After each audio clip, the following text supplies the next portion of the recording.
Welcome to Let's Get Tender, Money Conversations That Matter, a video podcast series with certified money coach Marlene Elizabeth, with amazing weekly guests who share their inner challenges, personal triumphs, and inside tips and strategies so you can prosper, lead, and love bravely in business and life.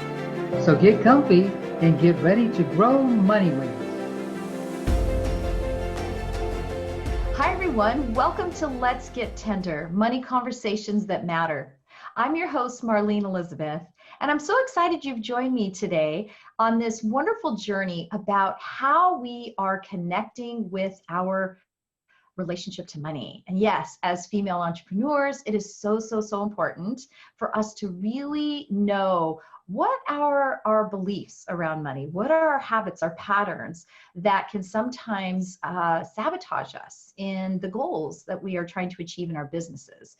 And so it is a very tender topic, and it's a vulnerable topic, but it's something that we need to be able to find safe places so that we can connect and talk about this topic. And my whole desire is for this space and this time that you've made to watch this show. It's my desire that this is a safe place for you to hear from other experts and influencers and leaders who are thriving in their businesses at different stages, at different levels, but who have started to also tackle this conversation around money in their life. And so today I am so excited to bring you part 2 of this interview with Mr. David Fisher. Welcome again back to the show, David. Thank you. It's a long time no see. It's good to see you again. Yes, and I just thank you so much for joining me here again. I love this work that you do, as we talked about more in the first part of the show last week on vulnerability. I just think this is such an important topic, and I especially admire you in talking about this from I know you talk to men and women about this topic, but I love the fact that you're a man talking about this topic of vulnerability. And I just think that it's just so important. And so today we're going to be kind of diving more into talking about your money story and how you have unfolded it and yourself as an entrepreneur. But before we get started, I want to share with the viewers a little bit about your background, your bio. So after being homeless several years ago, David Fisher is now an award-winning speaker and author.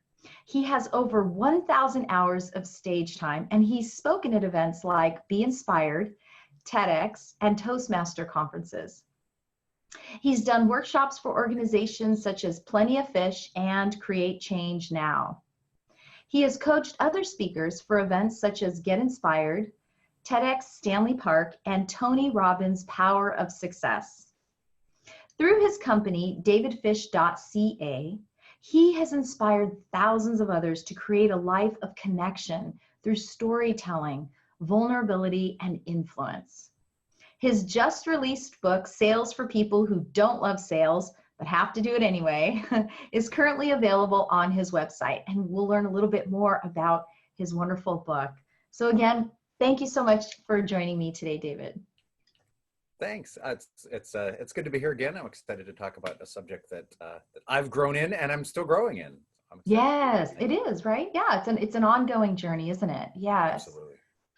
So David, what is your first memory of money? That's a great question. My first memory of money came. My dad died when I was 5, and my mom, who was pregnant at the time with my younger brother, moved in with my grandparents. My grandparents, their earliest memories, because they would talk about it, was them growing up during the Great Depression. And it wasn't until later that I realized my grandparents were actually fairly well off. They had owned property. They had rental places that was a source of income for them. They retired and moved to a really nice place. But growing up, I always thought we were poor, because my grandfather would say the thing that you hear, money doesn't grow on trees.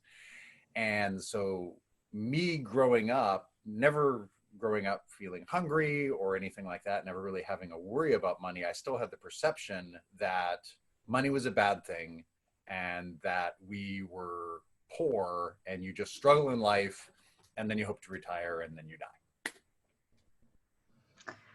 So Happy memories, yeah. right. Well, and it's interesting how the memories that we have of money, how they shape and influence, we make meaning out of these experiences that happen. And then we live on that belief that we hold about money. And then our habits and our choices all reflect those beliefs, right? And so that's why it is so important for us to stop, because we can get in that default pattern of this is just the way it is. For example, mine is at the time before I even ever started along my own journey was, well, you can't be spiritual and wealthy. Those don't go together. And Yeah. even though I didn't consciously realize that I believe that, I truly, at a very subconscious level, which governs 95% of what we do in life, right? That's what I believed. And so did you ever then kind of uncover any limiting beliefs that you had, like any specific one limiting belief? We can, of course, have more than one, but any one that really you noticed kept holding you back in your business or life? Yeah, and I think it kind of stemmed from that belief of sort of having poor and hearing the stories of struggling for food, understandably with my grandparents when they were children, and also the growing up and understanding that being frugal and being responsible with money was good. I mean, that was a good thing about it, but the attitude about it had that negative connotation. So I grew up having that negative connotation and being probably a bit rebellious by nature. Then I just went, fine, I don't want anything to do with money, and so I don't want to deal with money. I don't want to learn about a budget. I don't want to know how to do credit cards. I certainly don't want to know how to invest. Like, all that stuff is boring. I'm going to just go and I'm going to do my art. I'm going to be an actor. I'm going to be a writer, and I'll just make a living that way. So I just threw out the whole thing and didn't even really think about it. And so even going into college, where you're living on your own and you kind of have to learn how to budget, and you get a credit card and suddenly like 2 weeks later it's maxed out, and then graduating and then figuring out, still really not knowing how to do it. The only thing that I felt the major thing that I felt that impacted my life, maybe that made me pause, was that when my other grandparents had passed away on my dad's side, because their children had already died, unfortunately, that they had willed all the money to their grandkids, and in their will, it was basically, this is to pay off college. And so I was a senior in college, and I ended up with a very large fat check. And I knew there was thinking of buying a really nice car, traveling to Europe and all this stuff, but I knew just to honor my grandparents that I did it to pay off my student loans. And I knew that was to them, but I also knew it was a responsible thing to do. And I think that decision probably planted a little bit of a seed that said, yeah, I should probably be smarter with what I'm doing. But I don't think that seed actually grew and took effect for several years. Yeah, and the fact too, you mentioned right in the beginning that your dad had passed away so young in your life. Mm-hmm. And so also not having that kind of male role model in your life, right, of somebody who's male handling money and what that all looks like. Or did you have someone, like, did you live close enough with your grandfathers, either one of them, that they kind of became that role model for you, or an uncle or something like that? Not really. That's actually a good point. I never really had that role model. My mom, when my dad died, moved in with her parents, my grandparents, and then just worked part-time because she was raising a baby and me, who was 5 at the time. And my grandparents were of the generation that you don't really talk about much with your kids. And the school never really taught about budgeting or investing or anything like that. I think in 7th grade, we had a short section on learning how to balance a checkbook, but there really wasn't anything about how you really handle money, how you see money, what is your relationship with money. So I didn't really have that. I was kind of flying blind. And so really I'd get a paycheck and go buy food and then go out. And then, there's too much month for the money that you're making. And so, every 2 weeks, you're a few days short of saying, okay, well, now I'm broke until I get paid again in 3 days. And so that was the cycle that I was in for a very long time. So what sort of brave action steps did you start taking to shift these patterns? And sometimes, courage is one of those things that sometimes we are forced to have courage. Sometimes our circumstances are in such a way where we either have to kind of take that leap, otherwise, it's just, we just can't stay in that one place anymore. And so, what were some kind of brave action steps that you took to kind of start shifting this place that you were in? I think it started with necessity. I was shortly after college. I was living in a house with three other guys. One of them, the owner of the house, was a business owner, and so he, just through living, we were all friends, but just through living, you kind of started to see, oh, I was a few years older than the rest of us. I kind of started to see, oh, this doesn't have to be as stressful as what it is.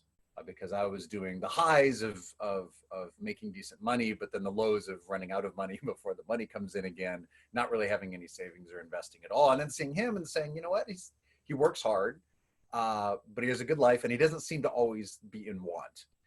And so I started to adopt some of those. I started to take some just rudimentary basic classes on how do I just manage money. Now, that was hard to integrate, because I think it's, you like what you mentioned earlier, you know it, but you don't know it.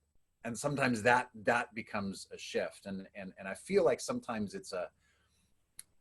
it's more of a relationship issue than a knowledge issue, because you can have the knowledge and you know what you want to do in your head, but there's something in that relationship that hurts it. You fall into those old patterns again.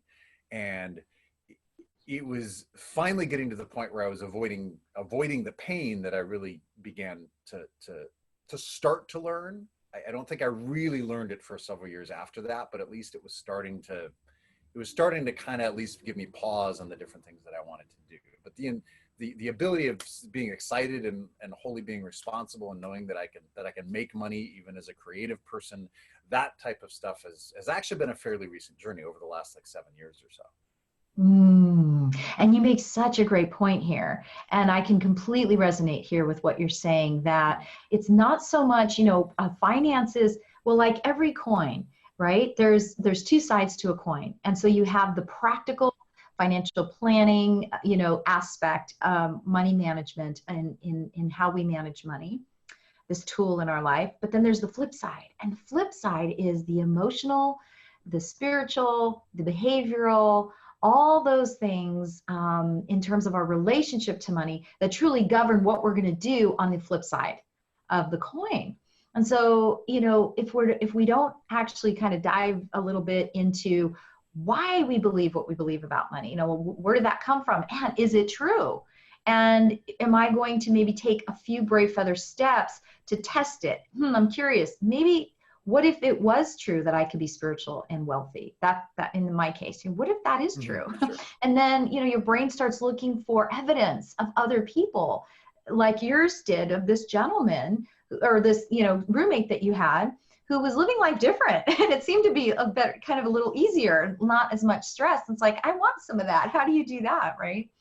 So I really resonate with what you're saying here, how important it is to look at the relationship side of money as well as the practical nuts and bolts. But that relationship side is really going to, it's really going to reflect on the practical side when you do that work. So what would you say, David, what do you feel is an empowering belief about money that you now believe over the past, the span of these seven years, I think you said, that you've been integrating, generating income as an artist?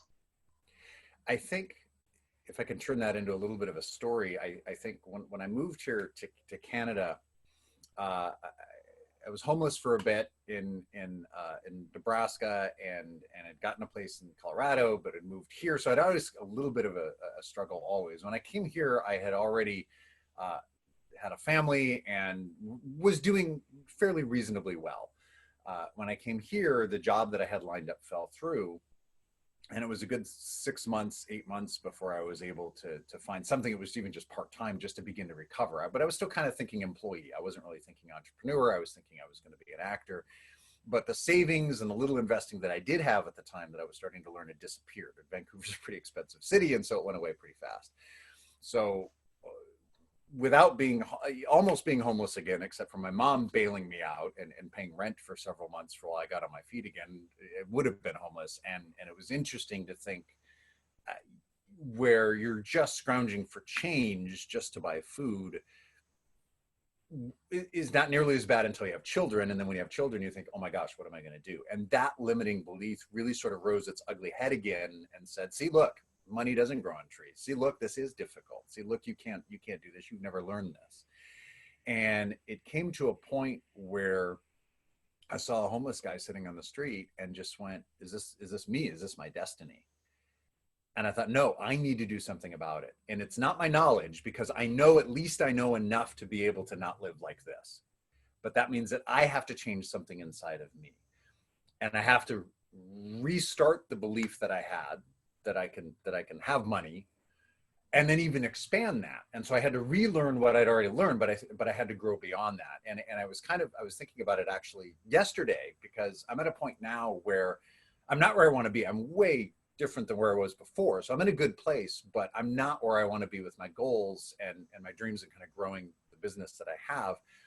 And thought, oh man, how do I get there? And the thought occurred to me that says, I must stretch my belief so that the impossible becomes normal. The impossible today becomes normal tomorrow. And that's what I had to do before. So now I just have to do it again on another level. And so that being around other people and other successful entrepreneurs really helped change the way I saw money, but also just understanding that it's a process and it's a stretching, and you just have to make the choice to say, you know what, this is what I believe, but it's not really what I think. And somehow I've got to change that. I got to stretch that belief to equate with what I think. And for me, lots of times it's just meditating on it. It's just thinking about it. It's just telling yourself, yeah, I actually can achieve this, and imagining yourself in that place, if that makes sense. It absolutely does make sense. As when I coach my clients, one of the pieces we really talk about is that noise, that static that we can have in our mind, that it can be quieted down when we take time to meditate. And that's why it's so important, whether you meditate, pray, take a quiet walk in the woods, whatever that is that allows you to have that quiet to tune into your own inner wisdom or your own intuition, or even the connection you may have with the greater power that, is there and guiding you. But we can't hear that when we have all that noise, the static of trying to be like this person or be like this person, or, oh, I want to be like them, and, oh, I wish I had that. And, or, all those things. To really just tune in and be connected with yourself. So that's a big piece of it.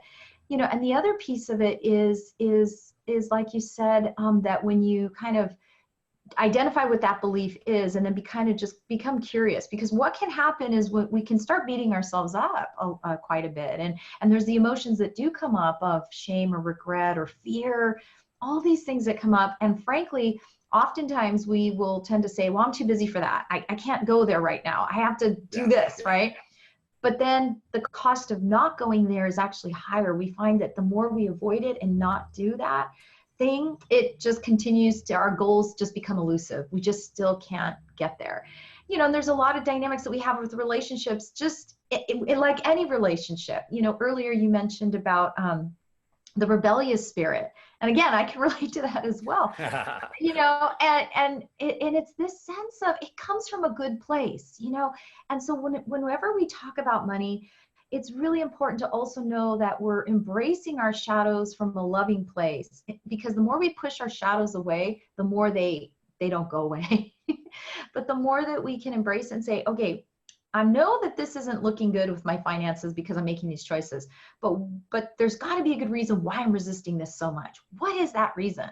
And we have to have that conversation. And so I love how you're doing this. I love that you said that you're just going to go back to what helped you to get from this point to this point. And now that you want to up level, now that you're here, you want to up level to the next level, you're gonna do the same thing. And I would also say too, how important it is to, once you get out of the meditation, once you get clear and quiet, crystal clear and quiet about what it is that you truly believe, then it's so, so important at that point to take action steps, small little action steps, because it's those action steps that help us to truly make that transformation, because it becomes real to us. Because we can think all day long about something, but unless our body literally physically experiences the truth and the reality of it, we won't believe it. Our brain will say, man, that's not really true. Right? Yeah, it's totally true. And I think the surrounding yourself with people who know a little bit more than you or a lot more than you and are willing to help and to coach, books to read, and just expand your knowledge. So as you're changing your mindset, you're growing in your knowledge, and then as you're reading that, there's already the belief that's setting in to say, oh, I can do that. Now you say, oh, now I even know what the next step is to take. Now I even know what I have to do. And maybe the next step is, I have no idea what to do. Let me find out what to do, which is a lot of times what happens is, oh, I want to start podcasting. How do I do that? I don't know. Let me Google how to start a podcast. That's my task for today. And so you gain a little bit of knowledge each time. All right, how do I invest? I don't know. Let me take the first step. Investment for dummies, right? Like, find something to take that next step. How do I make money as a creative person? I don't know. Let me just brainstorm on that, because then you have a little bit of information so that you can take the next step. And when you take the next step, you have more confidence. When you have more confidence, that reinforces the belief. And now you have that positive reinforcement going in rather than that negative reinforcement saying, see, I knew money didn't grow on trees. See, I know all these bills are always due. See, I never have enough money at the end of the month. Now things begin to change and you go, oh, wow, look, I didn't know that I was going to get that client. Okay, that's great. Clients do kind of come out of nowhere, right? It just changes the way you see the world. And when you change that, it changes you. And when it changes you, then you become more influential, and then you start taking those steps towards success. Yes, all of that. Yes, yes, yes, absolutely. And it's like sometimes we are in yes, it's like amen to that. And sometimes we're in circumstances in our life where we really experience the true wealth that's within us. We really don't. But if we're open to it, life will help us to see the wealth because all these things that you have explained in terms of the step, none of those cost money.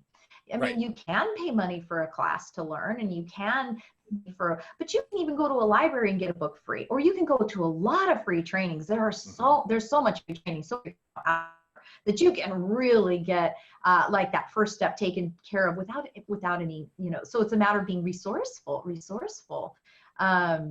So what you say, David, that in your business, you've been on this journey for 7 to 8 years. What have you learned from your business that's helped you in your personal relationship to money, or even in your, relationship to money for your business itself? I mean, what kind of aspects from your business have helped you? I hope that makes sense. So, like, for example, for me, I knew that one of the, okay. No, I still want to hear your example. Well, I was just going to say, like, for example, for me, it was visibility, right? Okay. And so, it's like, as an entrepreneur, if you're not confident really enough to be visible so people know you exist, how will you be able to attract the income that you're wanting to create? So that's just one simple example. Yeah, it's good. And I usually tell people in doing consulting, sorry, my dog is right here, so that's why I was looking down. She somehow is wanting attention. It's for me, it was to start just figuring out and learning and reading, and you're right, a ton of, like, the library was a tremendous resource. The library and the internet were two great resources as I started. And was to start small, to start slow, to say, yeah, I maybe not believe that I can charge thousands of dollars for a keynote right now, but I know that I know how to communicate. So let me just practice. Let me join a Toastmasters. Now it's going to cost me money, but at least I'm going to get experience. Now I'm going to make a connection. Great. Let me do a few things that are free. Okay. Well, now I can do it and just say, hey, do you have an honorarium at $50, like something? And then as you gain that experience and as you gain that belief, then things begin to grow. And so over the course of the last couple of years, I've been able to go from costing me money to actually making money, to over the last year charging more money. Now I'm going into kind of a new venue. So now I'm reducing the cost of the new venue, working in with schools and universities, and saying, that's a new target market. Okay, now I need some more clients, so that now I can build that resume and grow that. So usually when people come to me and say, well, how do you start? How much do you charge? I said, I charge $50 an hour to start, just to say, hey, look, I'm a professional. And then you take the next step. Because then when you realize, oh, okay, I can make money doing this, then it's easier. Once you break that barrier, then it's easier to say, okay, now I can make more money doing this. Now, I still run into limiting beliefs, which is why just the other day I kind of had that mantra that said, you know, that my limiting belief, I need to stretch my beliefs so that what's impossible today becomes normal tomorrow. That's where I knew in my head, I know where I want to go, but in my heart, sometimes I go, yeah, can I get there? Can I get there really? And that's where you start taking that time, like that walk in the woods or prayer or meditation or something, to get yourself into that state of belief.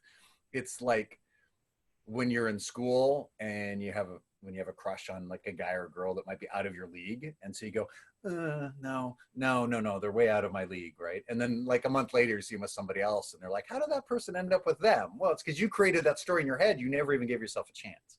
And so if we can change the way we think in our relationship with money and start to believe it, then we can start taking those steps to be able to grow, just like in a relationship. It's risky, but you know, it's worth it. Yeah, oh, absolutely. Oh my goodness. Entrepreneurship, I think just the thought of going back to 9 to 5, every time that, you know, in my journey, it was like, no, anything but that. Okay, I'll go and be visible, Right. You know, those kinds of things. It's true. And in success, you have to want it so much, you know, because it is a hard road. Entrepreneurship isn't the easiest road to take, but there are so many rich rewards from it. And so I couldn't agree with you more. So David, what have you learned then to be true about money up to this point that you wish you would have known? Like someone could have whispered that into your ear right from the beginning. If you would have known that all along, oh my goodness, it was just been amazing. I think what I wish I would have known is, and I'm learning now, is that somebody would have come to me and say, it's not about the numbers. Numbers are just numbers. It's about a relationship with this thing that you have to have. It's like your relationship with food. How are you going to treat your body? What are you going to put in your body? It's how are you going to treat that money? Because you can't live without it, so you have to have it. And I think, especially with me, who was way more relationship oriented than statistic oriented, for me then to actually kind of take that as a relationship approach and say, oh, okay, this I'm working out a relationship here. I'm not working out numbers.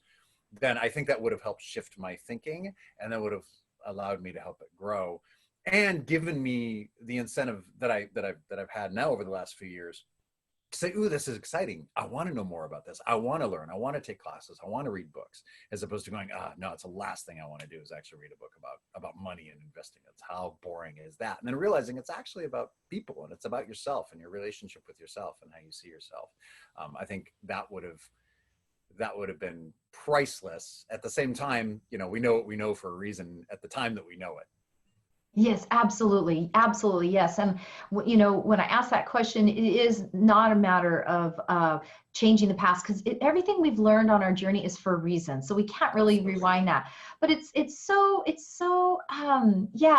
really powerful to know with crystal clarity what you know for sure about money now. And that is, there is this whole relationship aspect side to money. And this is pretty pioneering territory. I'm really grateful to people who started, I believe, late 80s, the pioneers in this whole area of money coaching and really looking at the flip side of finance from a creative side, relational side. I'm really grateful to those pioneers, because back then I'm sure people were thinking, what in the world are you talking about, right?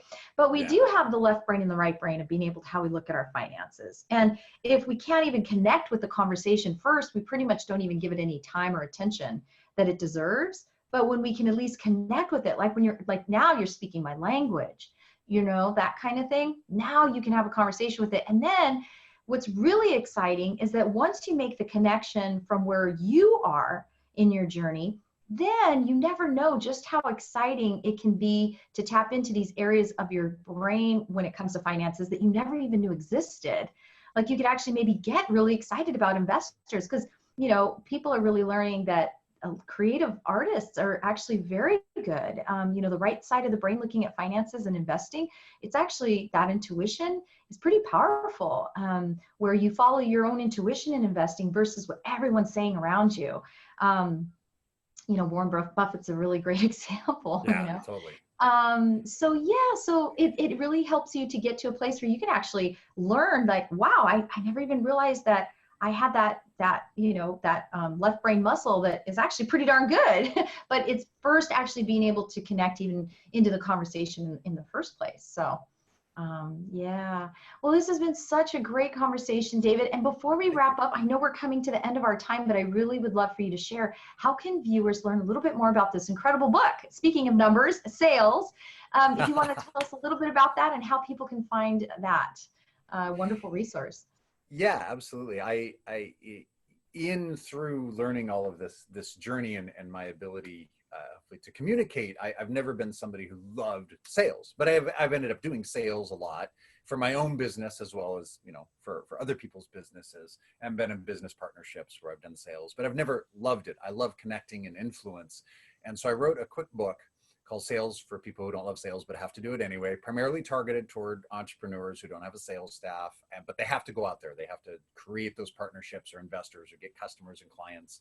And it's a very simple system that I've just learned over the years to be able to do. And right now, because it's kind of a pre-release, so it's a digital download right now, I can give it to your viewers for free. You can reach me at davidfish.ca, just on my website, davidfish.ca. Instagram, Facebook, same thing, davidfish.ca. You can kind of find me on anywhere of those. But to get the free book, it's davidfish.ca/thrive, THRIAVE, davidfish.ca/thrive. And then you can get a free digital download of that book. It's designed for if you're waiting for a plane at the airport, or you've got a few minutes every day, especially if you also have a family and you only have a few minutes to kind of learn some stuff. It's designed to be kind of a quick read, just to be able to implement that system right away. Ah, fantastic. Oh, and I really encourage you viewers to check it out and check out more of David Fisher's talks that he's done. There's some, I know, videos that you can find online. He's just a wonderful presenter. You really are, David. So thank you so much. You're very welcome. And thank you again for joining me today on Let's Get Tender. Thank you. It's been a pleasure. It's been an honor meeting you, and yeah, look forward to more in the future.